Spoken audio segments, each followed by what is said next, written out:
Noah was born as the 13th son in the royal family, as one of the 13 imperial princes born from the loins of the king. He opens up his eyes to find a kindly woman looking down at him and wonders whether this person is his mother or just some maid.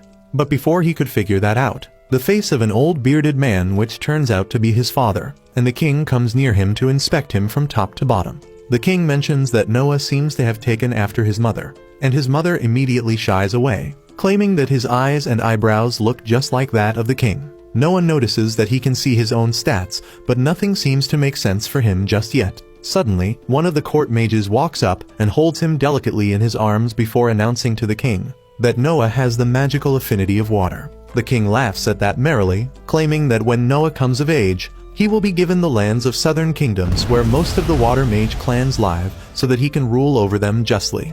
With that, the king asks the court mage to have a look at Noah's stats. But the moment his stats are revealed, the entire court goes silent, while even the king has trouble believing his own eyes. One of the people in the court scream that it's a miracle, while the others join the chant, which confuses Noah, who then checks his own stats, only to realize that he has the stats of an SS-ranked water mage, which is unheard of, let alone attaining it at birth. 6 years pass by after that day, and Noah has grown up to be a healthy young lad. He slowly learnt about the kingdom of mirrors, which his father rules over, where things have been calm for several decades, now as people live peacefully without any war. The king is well loved by the general public, as are his sons, who are adored by the locals as well as the noble families of the country. But Noah is not really interested in the political intrigue of the kingdom, as he has realized something in the past 6 years about himself. It turns out that he has a special gift which no one else is aware of. He can leech off the XP of his subordinates, which means that the more maids he has, the stronger he can become.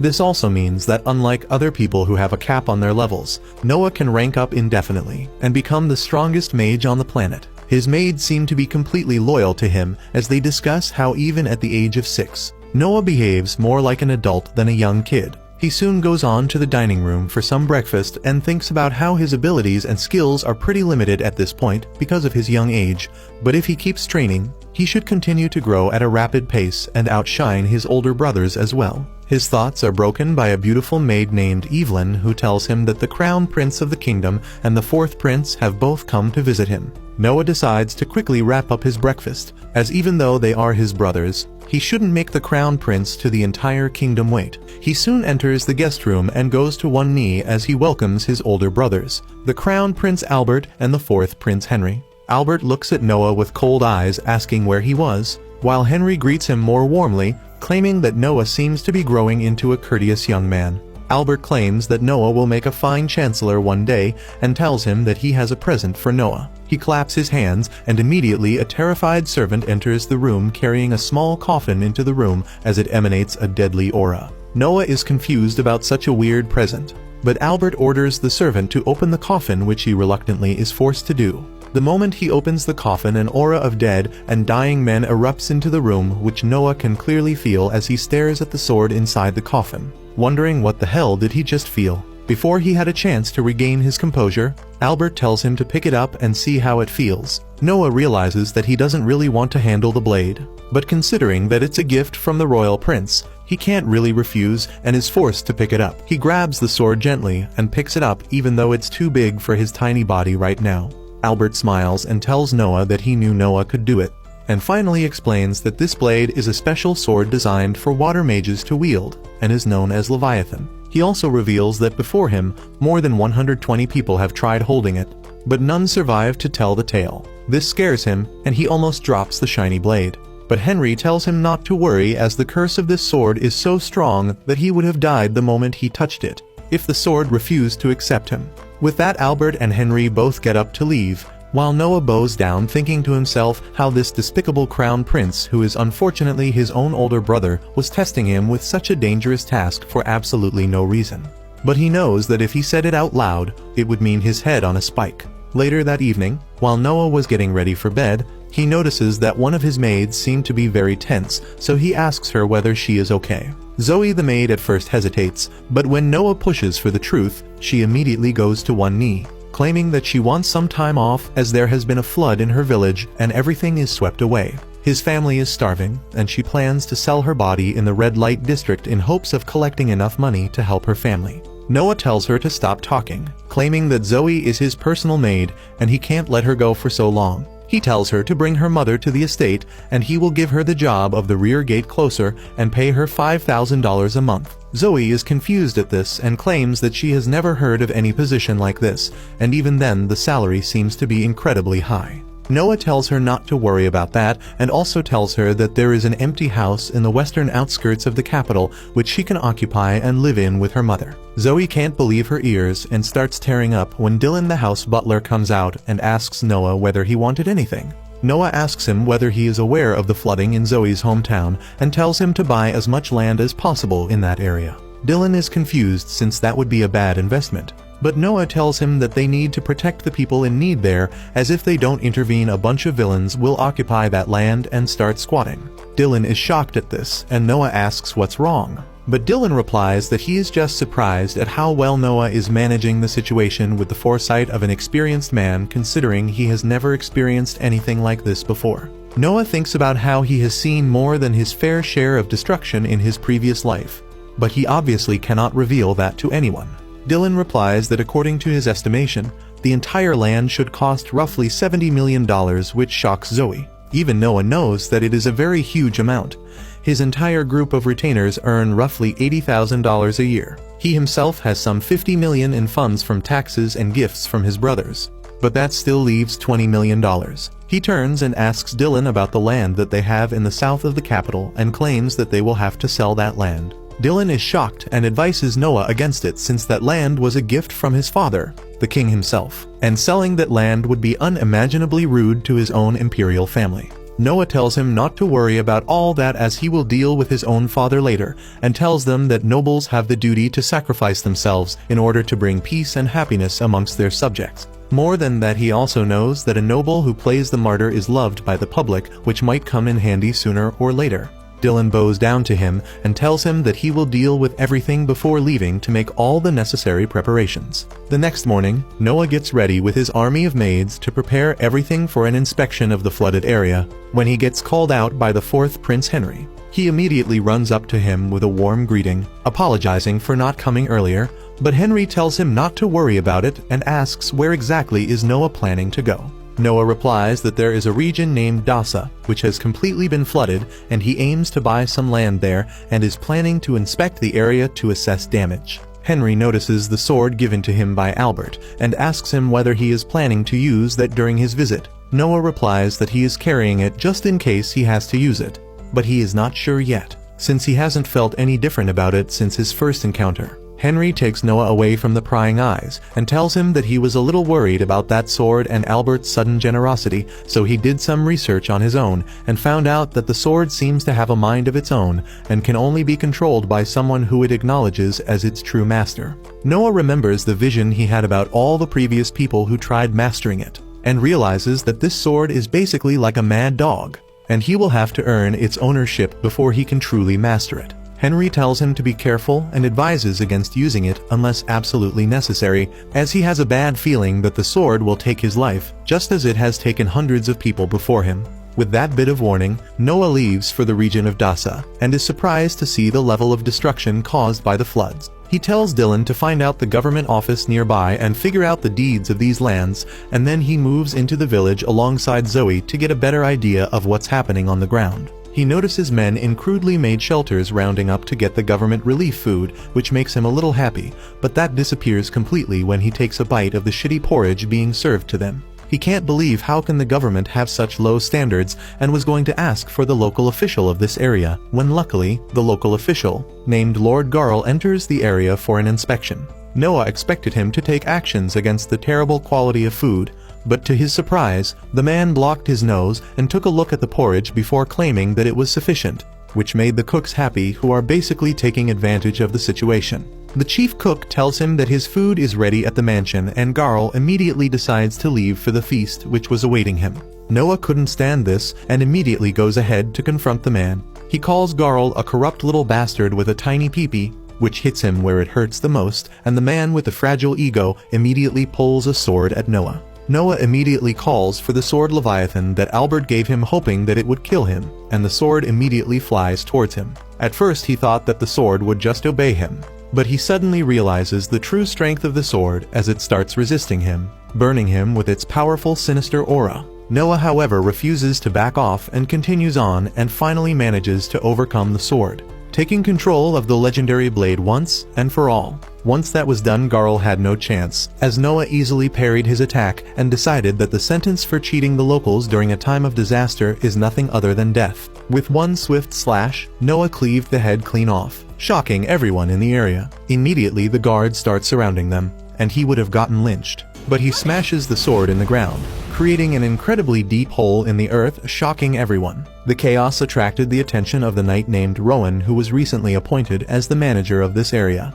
and he immediately recognizes Noah and goes down to his knee. Everyone was surprised, but they soon follow suit, taking a knee in front of him, while Noah tells Rowan that the first thing he needs to do is to make sure everyone here gets good food. And Rowan immediately apologizes for his oversight and gets on the task. After he returns, Noah gets immediately called down to the capital by his father, where he expected to get scolded. But to his surprise, his father praised him for taking the decisions when he took them and checks his stats again, which has grown since the last time he saw them. He thanks Noah for his help, and tells him that he will need him to continue aiding him in ruling this kingdom. A couple days pass by, but Noah stays in the capital of the city, as this city is the beating heart of the entire kingdom and the most prosperous place by far, where loads of talented people come to find work. His plan is to bag one of these talented people for himself so that he can increase his own stats and quickly become a force to be reckoned with. His first candidate is a young girl that he has heard about who is supposed to be an incredible singer who has recently been in the talks as a brilliant up-and-comer.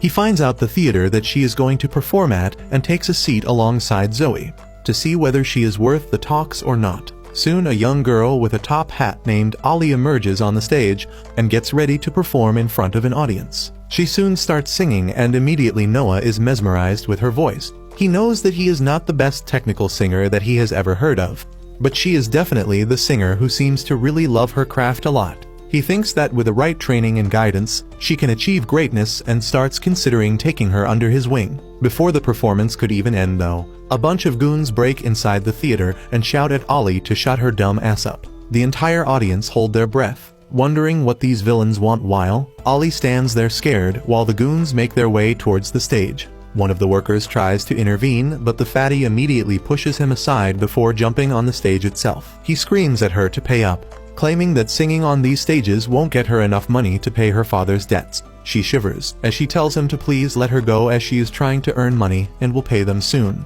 But the fatty tells her that this is a garbage way of making money, and if she wants to earn loads of money quick and easy, she needs to start a social media channel and upload thirst traps there or sell feed pics, and maybe her bath water. She tells him that she is a respected girl and would never swoop down to do things like that. But the fatty threatens to break both her legs if she doesn't do as he says. That's when Noah decides to intervene and tells Fatty to step away from the girl immediately. The fatty turns around and tells Noah to go back to her mom's lap and drink some milk, or he will beat the crap out of him. Noah doesn't care though. He jumps down from the seat and starts walking towards the stage, telling Fatty that it's illegal to make children assume their parents' law by the decree of the imperial law. Moreover, it's also illegal to force people to sell their bodies in order to pay any sort of debts. The fatty angrily grabs him by the collar and lifts him up in the air, claiming that today is Noah's last day on Earth. But he doesn't really know who he is talking to. With the flick of his fingers, Noah creates a menacing purple aura that knocks all three of the goons to the ground,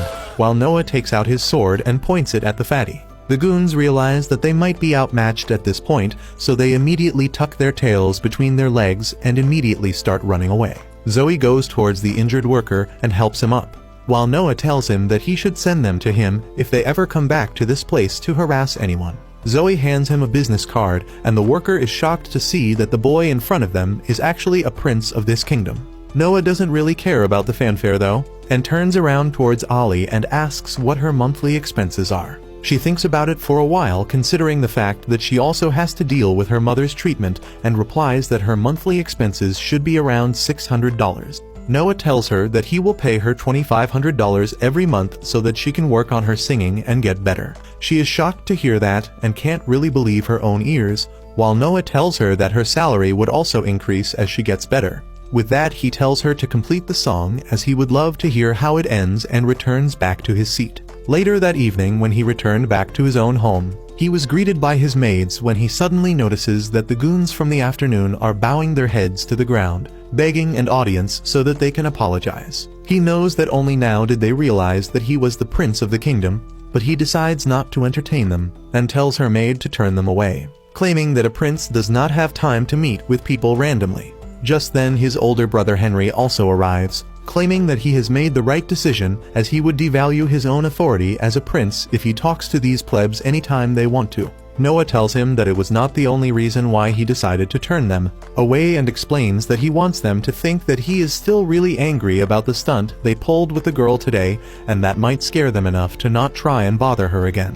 Henry asks who this girl is and why does he seem so invested in her. He claims that he is a really good singer, and he thinks that she can be an asset for the kingdom if she keeps improving herself. Henry smiles, claiming that he is very young, but still thinks about the complexities of the situation like an adult. He mentions that Gary is close to his age, but he acts like a total child and is nowhere as smart as him. Noah politely replies that Gary would also start understanding the situation soon enough. He knows that even though he calls them his brothers, Henry and Gary are true blood-related brothers since they are from the same mother, while he has a different mother. Henry then turns the conversation towards his sword, claiming that he didn't really think it possible, but Noah seriously seems to have mastered the sword. He then asks where exactly is the sword and how does he even carry it as it is supposed to be too big for him anyways. Noah gets up and shows how he does it as he quickly uses his magic to summon the sword right in front of his brother. Henry was shocked as this was the first time he saw someone pull things out of their ass,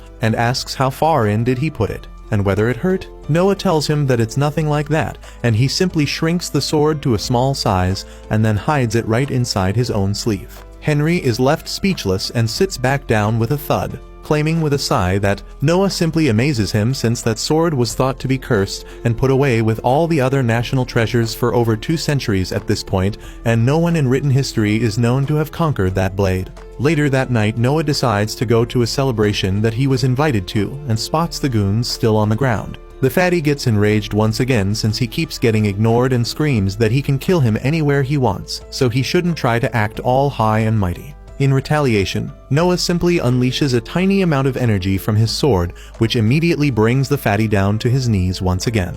Noah then gets into the carriage and soon arrives at his destination, where an old man named Ray welcomes him inside. The ballroom immediately starts buzzing with excitement as the news of the 13th prince in the ballroom starts stirring. Ray asks Noah about the sword that he is carrying, and he replies that it's the legendary sword which was thought to be cursed, and it was gifted to him by the Crown Prince Albert. This immediately impresses everyone in the room as they start talking about how getting a personal gift from the Crown Prince is a very big deal. One of the men there with a fragile ego immediately spouts some nonsense about how the sword must be a replica toy, not realizing that he was speaking so loudly that everyone in the room could hear it. The chatter of the room dies down completely as everyone looks at Noah while the guy starts pissing his pants, wondering what's going to happen now. Noah doesn't even lift a finger, but suddenly a deathly aura erupts from his sword and covers the entire room, putting them in a trance. Noah immediately tells the sword to stop and the aura goes away, while Ray is surprised by the powers, claiming that everyone in the room felt a little closer to death. A little while later, he sits down on a small throne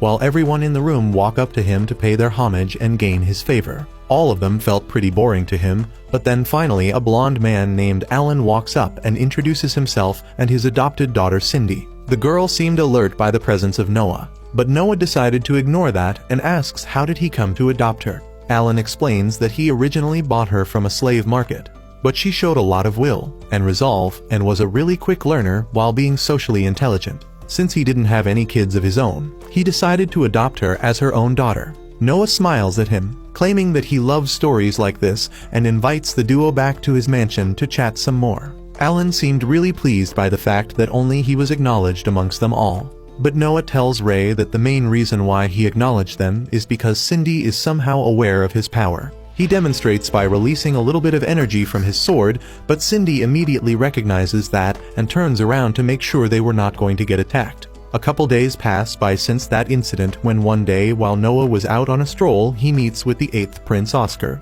who decides to take a walk with him through the market and try to find some interesting stuff. While looking through a bunch of crap, Noah notices a grimoire, and once he picks it up, it suddenly changes on of his stats to S ranked. He immediately gets interested and buys it, but notices his sword seems to be reacting to it. Oscar seems to recognizes the book as a magical tome made by some sorcerer long ago.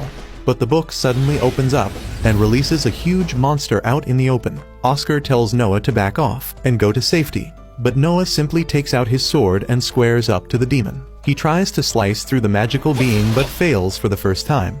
That's when he decides to use a bit of extra magic with his next slice and aims it upwards so he doesn't destroy anything else. With that, the magical creature ceases to exist, while Oscar stands there wondering how strong is his little brother at this point. Watching this amazing feat, one of the shopkeepers run out and bow to the ground, requesting Noah to have a look at an item he has in his shop which might as well be a treasure. He takes the princes back to his shop and shows them a magical ring, claiming that this ring has yet to accept anyone as the owner, and asks Noah to try it. Noah puts the ring on his thumb, and immediately the magic activates and his entire body gets covered with a beautiful plate of armor. The shopkeeper is shocked, but Noah really likes it and buys it at that very instant. But Oscar refuses to let him pay for it, claiming that it will be a gift to him from his side. With that out of the way, he decides to head back to the theater to watch Ali sing. But the moment he gets out the carriage, Fatty attacks him with a sword. Noah immediately uses a shield in his ring to block the attack, while the carriage driver subdues the fatty to the ground and captures him. Noah doesn't really care about it at this point and enters the auditorium to watch Ali on stage, dealing with two drunk men who are fighting with each other over her. Noah intervenes and uses his magic to destroy their clothes, after which they run away from the theater. He then calls the owner in and tells him that he is disappointed with the security or the lack thereof in this theater and offers him to buy the entire place. The owner was a little hesitant, but Zoe immediately produces $100,000 out of her ass, which gives the owner all the motivation he needed, and he immediately sells it. Zoe thanks the prince, claiming that she can never repay the debt she owes him, but he tells her to focus on singing as he wants her to sing in front of the king one day. With that, he sits back down in the audience as Ollie begins one of her songs specially for him. But that's where this video ends. Remember to like and subscribe to the channel. Thanks for watching, and I'll see you next time.